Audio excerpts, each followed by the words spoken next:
എല്ലാവർക്കും ദേവികാസ് കിച്ചൺ റെസിപ്പീസിലേക്ക് സ്വാഗതം. അപ്പോൾ ഇന്ന് ഞാൻ ഒരു നോൺ വെജ് റെസിപ്പി ആയിട്ടാണ് വന്നിരിക്കുന്നത്. നമ്മുടെ നാടൻ ബീഫ് കറിയാണ് ഉണ്ടാക്കുന്നത്.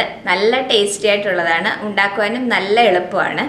അപ്പോൾ നമുക്ക് വീഡിയോയിലേക്ക് പോകാം. അപ്പോൾ നമുക്ക് നാടൻ ബീഫ് കറി ഉണ്ടാക്കാം. അപ്പോൾ അതിന് വേണ്ടിയിട്ട് ഞാനിവിടെ 3/4 കിലോ ബീഫാണ് നന്നായിട്ട് ക്ലീൻ ചെയ്തെടുത്ത് വെച്ചിരിക്കുന്നത്. അപ്പോൾ ഇത് നമുക്ക് കുക്കറിലൊന്ന് വേവിച്ചെടുക്കണം. അപ്പോൾ അതിന് വേണ്ടിയിട്ട് ക്ലീൻ ചെയ്ത് വെച്ചിരിക്കുന്ന ബീഫ് ഒരു കുക്കറിലേക്ക് ഇട്ട് കൊടുക്കാം. ഇനി ഇതിലേക്ക് നമുക്ക് ഇഞ്ചി വെളുത്തുള്ളി ചതച്ചതും കൂടെ ചേർത്ത് കൊടുക്കണം. ഇതിപ്പോൾ ഞാൻ 6 വലിയ ഉള്ളി വെളുത്തുള്ളിയും ഒരു മീഡിയം സൈസിലുള്ള ഇഞ്ചിയും കൂടെ ചതച്ചെടുത്ത് വെച്ചിരിക്കുന്നതാണ്. അപ്പോൾ ഇതിന്റെ പകുതി നമുക്കിപ്പം ബീഫ് വേവിക്കുന്ന സമയത്ത് ചേർത്ത് കൊടുക്കാം.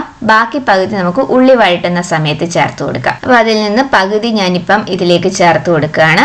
ഇനി ഇതിലേക്ക് 1/2 ടീസ്പൂൺ മഞ്ഞൾപ്പൊടി ചേർത്ത് കൊടുക്കാം, 1/2 ടീസ്പൂൺ കുരുമുളക് പൊടി ചേർത്ത് കൊടുക്കാം, 1/4 ടീസ്പൂൺ പെരിഞ്ജീരകപ്പൊടി ചേർത്ത് കൊടുക്കാം, 1/2 ടേബിൾ സ്പൂൺ മുളക് പൊടി ചേർത്ത് കൊടുക്കാം, 1/2 ടേബിൾ സ്പൂൺ തന്നെ മല്ലിപ്പൊടി ചേർത്ത് കൊടുക്കാം, 1/2 ടീസ്പൂൺ ഗരം മസാലപ്പൊടി ചേർത്ത് കൊടുക്കാം.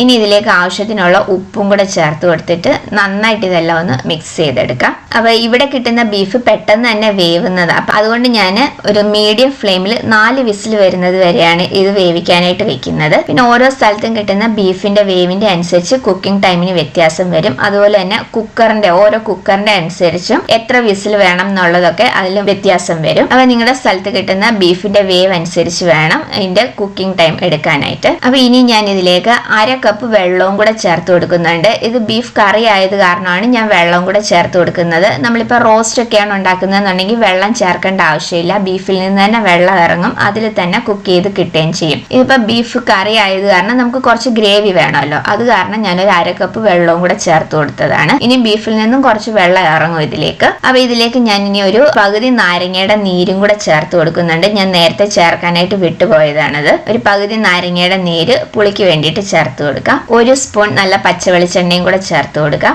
അപ്പൊ അതും കൂടെ ചേർത്ത് നന്നായിട്ടെല്ലാം ഒന്ന് മിക്സ് ചെയ്തതിന് ശേഷം നമുക്കിത് അടച്ചു വെച്ച് മീഡിയം ഫ്ലെയിമിൽ 4 വിസിൽ വരുന്നത് വരെ ഒന്ന് വേവിച്ചെടുക്കാം. ഇതിനെ ഒന്ന് അടച്ചു വെച്ച് വേവിക്കാം. ഇപ്പൊ ബീഫൊക്കെ നന്നായിട്ട് വെന്ത് വന്നിട്ടുണ്ട്. നമുക്കിനി ഈ കുക്കർ ഒന്ന് തുറന്നു നോക്കാം. അപ്പോൾ നന്നായിട്ട് ബീഫൊക്കെ വെന്ത് വന്നിട്ടുണ്ട്. ആ ബീഫിൽ നിന്നും കുറച്ച് വെള്ളം ഇറങ്ങിയിട്ടുണ്ട്. അപ്പോൾ ഇനി നമുക്ക് ഉള്ളിയൊക്കെ ഒന്ന് വഴറ്റിയെടുക്കാം. അപ്പോൾ അതിന് വേണ്ടിയിട്ട് ചൂടായ ഒരു പാനിലേക്ക് നമുക്ക് വെളിച്ചെണ്ണ ഒഴിച്ചു കൊടുക്കാം. ഒരു നാടൻ വിഭവം ആയതുകൊണ്ട് വെളിച്ചെണ്ണയിൽ ഉണ്ടാക്കുമ്പോഴായിരിക്കും നല്ല ടേസ്റ്റ് ഉണ്ടാവുക. 1 ടേബിൾ സ്പൂൺ വെളിച്ചെണ്ണ ഒഴിച്ചു കൊടുത്തിട്ടുണ്ട്. ഇനി ഞാൻ ഇവിടെ കുറച്ച് തേങ്ങാക്കൊത്ത് എടുത്തിട്ടുണ്ട്, 1 പിടി തേങ്ങാക്കൊത്ത് എടുത്തിട്ടുണ്ട്. ഇത് ഇഷ്ടമുണ്ടെങ്കിൽ മാത്രം ചേർത്താൽ മതി. ബീഫിൽ തേങ്ങാക്കൊത്ത് ചേർക്കുമ്പോൾ നല്ല ടേസ്റ്റ് ആയിരിക്കും. അപ്പോൾ അത് കാരണം ഞാൻ കുറച്ച് തേങ്ങാക്കൊത്ത് എടുത്തതാണ്. പിന്നെ ഞാനിവിടെ ചെറിയുള്ളിയാണ് എടുത്തിരിക്കുന്നത്. ഇതിപ്പോ ഒരു 30 ചെറിയുള്ളി ഞാൻ എടുത്തിട്ടുണ്ട്. നീളത്തിലൊന്ന് അരിഞ്ഞെടുത്ത് വെച്ചിരിക്കുകയാണ്. അപ്പൊ ഇതിന് പകരം നിങ്ങൾക്ക് പകുതി ചെറിയുള്ളിയും പകുതി സവാളയും വേണമെങ്കിൽ ചേർക്കാം. ഇനിയിപ്പോ ചെറിയുള്ളി ഇല്ലാന്നുണ്ടെങ്കിൽ സവാള മാത്രം ചേർത്താലും മതി. പക്ഷെ ചെറിയുള്ളി ഉണ്ടെങ്കിൽ അതിൽ തന്നെ ഉണ്ടാക്കുന്നതായിരിക്കും ടേസ്റ്റ് കൂടുതൽ. പിന്നെ ഞാനിവിടെ കുറച്ച് തക്കാളി എടുത്തിട്ടുണ്ട്. ഇതിപ്പോ ഞാൻ വലിയ തക്കാളിയുടെ പകുതിയാണ് എടുത്തിരിക്കുന്നത്. ചെറിയ തക്കാളി ആണെങ്കിൽ 1 ഫുള്ള് തക്കാളി എടുക്കാം. അപ്പൊ വലുതായത് കാരണം ഞാൻ പകുതി തക്കാളിയാണ് എടുത്തിരിക്കുന്നത്. നമുക്ക് ബീഫിലേക്ക് ഒരുപാട് തക്കാളി ചേർക്കേണ്ട ആവശ്യമില്ല, അധികം പുളിയില്ലാത്ത തക്കാളി ചേർത്താൽ മതി. അപ്പൊ എണ്ണയൊന്ന് ചൂടായി കഴിയുമ്പോൾ അതിലേക്ക് നമുക്ക് തേങ്ങാക്കൊത്ത് ചേർത്ത് കൊടുക്കാം. തേങ്ങാക്കൊത്ത് ചേർത്തിട്ട് നന്നായിട്ട് ഒന്ന് വഴറ്റിയെടുക്കാം. ബ്രൗൺ കളർ ആവുമൊന്നും വേണ്ട, ചെറുതായിട്ടൊന്ന് മൂത്ത് വന്നാൽ മാത്രം മതി. ചെറുതായിട്ടൊന്ന് മൂത്ത് വന്നു കഴിയുമ്പോൾ നമുക്ക് ഇതിലേക്ക് ഉള്ളിയും കൂടെ ചേർത്ത് കൊടുക്കാം. അപ്പൊ ഇനി ഉള്ളി ചേർത്ത് കൊടുക്കാം. ഉള്ളിയും കൂടെ ചേർത്തിട്ട് നന്നായിട്ട് ഇതെല്ലാം ഒന്ന് വഴറ്റിയെടുക്കാം. ഉള്ളി ചെറുതായിട്ടൊന്ന് വാടി വന്നതിന് ശേഷം വേണം നമുക്ക് ഇതിലേക്ക് ഇഞ്ചി വെളുത്തുള്ളി ചതച്ചതും കൂടെ ചേർത്ത് കൊടുക്കാനായിട്ട്. ഇതിലേക്ക് കുറച്ച് ഉപ്പ് ചേർത്ത് കൊടുക്കാം. നമ്മൾ ബീഫ് വേവിക്കുന്ന സമയത്ത് ഉപ്പ് ചേർത്തിട്ടുണ്ടായിരുന്നു. അപ്പൊ അതിനനുസരിച്ച് വേണം പിന്നെ ഉള്ളിയിലേക്ക് ഉപ്പ് ചേർത്ത് കൊടുക്കാനായിട്ട്. ഇപ്പൊ ഉള്ളി ചെറുതായിട്ടൊന്ന് വാടി വന്നിട്ടുണ്ട്. അപ്പൊ ഇനി നമ്മൾ എടുത്തു വെച്ചിരിക്കുന്ന ബാക്കി ഇഞ്ചി വെളുത്തുള്ളി ചതച്ചതും കൂടെ ഇതിലേക്ക് ചേർത്ത് കൊടുക്കാം. നമ്മൾ ഇതിന്റെ പകുതി ആദ്യം ബീഫ് വേവിക്കുന്ന സമയത്ത് ചേർത്തിട്ടുണ്ടായിരുന്നു, ബാക്കി പകുതി ഇതിലേക്ക് ചേർത്ത് കൊടുക്കാം. അപ്പൊ അതും കൂടെ ചേർത്തിട്ട് നന്നായിട്ട് ഇനി ഇതൊന്ന് വഴറ്റിയെടുക്കണം. ഉള്ളിയൊക്കെ നന്നായിട്ട് വഴന്നു വന്നതിന് ശേഷം വേണം നമുക്ക് ഇതിലേക്ക് പൊടികളൊക്കെ ചേർത്ത് കൊടുക്കാനായിട്ട്. ഇനി ഇതിലേക്ക് കുറച്ച് കറിവേപ്പില ചേർത്ത് കൊടുക്കാം.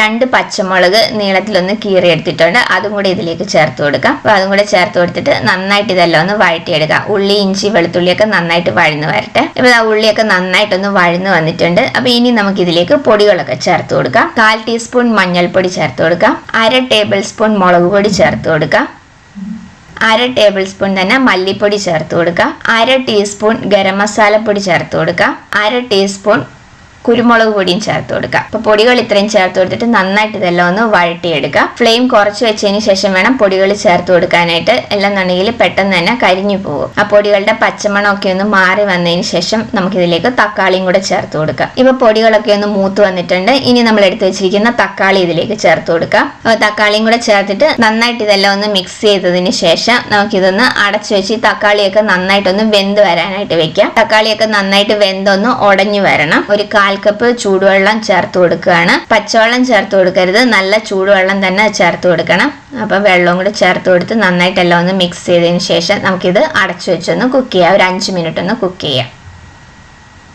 ഇപ്പോൾ ഒരു 5 മിനിറ്റ് കഴിഞ്ഞിട്ടുണ്ട്. അപ്പോൾ തക്കാളിയൊക്കെ നന്നായിട്ട് വെന്ത് ഒന്ന് ഉടഞ്ഞു വന്നിട്ടുണ്ട്. അപ്പോൾ ഇത് മതി. അപ്പോൾ ഇനി നമ്മൾ നേരത്തെ വേവിച്ച് വെച്ചിരിക്കുന്ന ബീഫും കൂടെ ഇതിലേക്ക് ചേർത്ത് കൊടുക്കാം. അപ്പോൾ ആ ചാറോട് കൂടിയിട്ട് തന്നെ ഇതിലേക്ക് ചേർത്ത് കൊടുക്കാം. നമുക്ക് കറി ആയതുകൊണ്ട് കുറച്ച് ഗ്രേവി വേണമല്ലോ. അപ്പോൾ കുറച്ച് ഉപ്പ് കുറവുണ്ടായിരുന്നു, ഞാൻ കുറച്ച് ഉപ്പും കൂടെ ചേർത്ത് കൊടുത്തിട്ടുണ്ട്. ഇതിലേക്ക് ഞാൻ ഒരു 1/4 കപ്പ് ചൂടുവെള്ളവും കൂടെ ചേർത്ത് കൊടുക്കുകയാണ്, കുറച്ച് ഗ്രേവിക്ക് വേണ്ടിയിട്ട്. ഇത് കറി ആയതുകൊണ്ട് മാത്രമാണ് ഞാൻ വെള്ളവും കൂടെ ചേർത്ത് കൊടുത്തത്. അപ്പോൾ വെള്ളവും കൂടെ ചേർത്ത് കൊടുത്ത് നന്നായിട്ട് ഇതെല്ലാം ഒന്ന് മിക്സ് ചെയ്തിട്ട് ഒരു 5 മിനിറ്റ് നമുക്ക് ഇതൊന്ന് അടച്ചു വെച്ച് കുക്ക് ചെയ്യാം. അപ്പോഴേക്ക് ഈ ചാറൊക്കെ നന്നായിട്ടൊന്ന് കുറുകി വരും. നിങ്ങൾക്ക് എത്ര ഗ്രേവി വേണോ അതിനനുസരിച്ച് വേണം എടുക്കാനായിട്ട്. അപ്പോൾ ഇതിനി ഒരു 5 മിനിറ്റ് നമുക്കിതൊന്ന് അടച്ചു വെച്ച് കുക്ക് ചെയ്യാം. ഇപ്പോൾ ഒരു 5 മിനിറ്റ് കഴിഞ്ഞിട്ടുണ്ട്. നമ്മുടെ ചാറൊക്കെ നന്നായിട്ടൊന്ന് കുറുകി വന്നിട്ടുണ്ട്.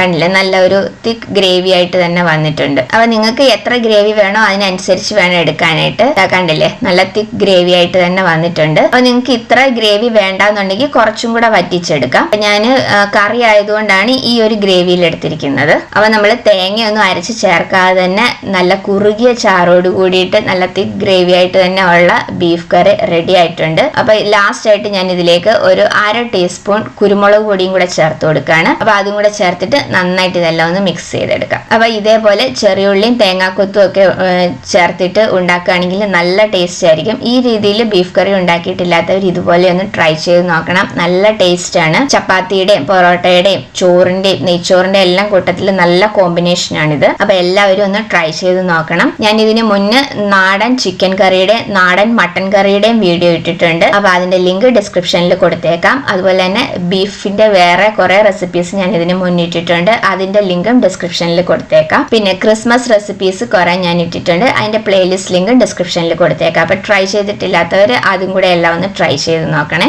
അപ്പം ഈ ബീഫ് കറി എല്ലാവരും ഒന്ന് ട്രൈ ചെയ്ത് നോക്കണം. എളുപ്പമാണ് ഉണ്ടാക്കാനായിട്ട്, നല്ല ടേസ്റ്റ് ആണ്. നല്ല കുറുകിയ ചാറോട് കൂടിയിട്ടുള്ള നല്ല അടിപൊളി ബീഫ് കറിയാണ്. അപ്പൊ എല്ലാവരും ഉണ്ടാക്കി നോക്കിയിട്ട് നിങ്ങളുടെ അഭിപ്രായങ്ങൾ കമന്റ്സിലൂടെ അറിയിക്കണം. വീഡിയോ ഇഷ്ടമായിട്ടുണ്ടെങ്കിൽ ലൈക്ക് ചെയ്യാനും ഷെയർ ചെയ്യാനും സബ്സ്ക്രൈബ് ചെയ്യാനും മറക്കരുത്. അപ്പൊ അടുത്ത വീഡിയോയിൽ വേറൊരു നല്ല റെസിപ്പി ആയിട്ട് കാണാം.